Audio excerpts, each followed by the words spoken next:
Well, the enemy was my husband's department. I was a problem.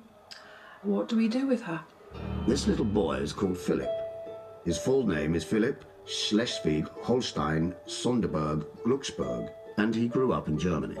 He was raised amongst his Nazi in-laws, some of whom later became high-ranking members of the SS. His Nazi relatives then sent him to this school in southern Germany, where he studied for a while under the Nazi curriculum. Philip later recalled that there was much heel-clicking and shouts of Heil Hitler were compulsory. And here's Philip in Darmstadt, in the heart of Germany, in November 1937, attending a family funeral for some of his Nazi in-laws. Marching in front of a Sieg-heiling crowd, this is Philip, next to Christoph, his SS brother-in-law, and Philip, his Nazi stormtrooper brother-in-law.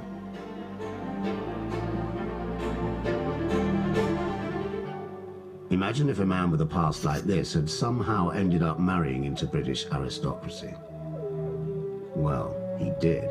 And as we know, he got first prize. He became the Duke of Edinburgh, also known as Prince Philip, after marrying Princess Elizabeth, the future Queen of England. Philip buried his Nazi past and became a respectable member of British royalty. And his story has continued happily ever after. Apart from a few family troubles that were quickly resolved.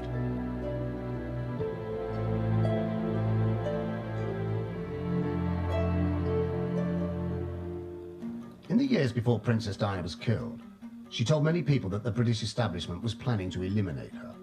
Oh, of course Diana was bumped off. She knew she was going to be bumped off. But she always said she's not going to make old bones.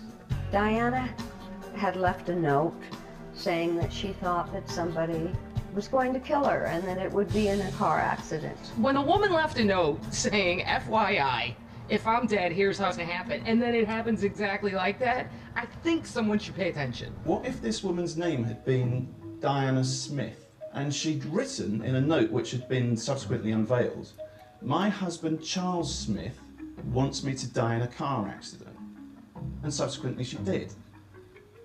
In any other family or in any other country, surely Charles Smith would have been called to the witness stand at the inquest into his wife's death.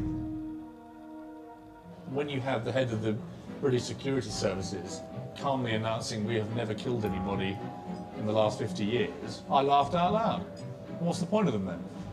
You know, we've all been to James Bond movies, thanks. We know the security services do a lot of dark stuff. So the idea that we're supposed to believe that in 50 years the British secret agents have never actually killed anyone, I didn't believe it. And so if you don't believe that, where does that leave the rest of the establishment evidence? Who knows what fate will produce? Who knows what circumstances will provoke?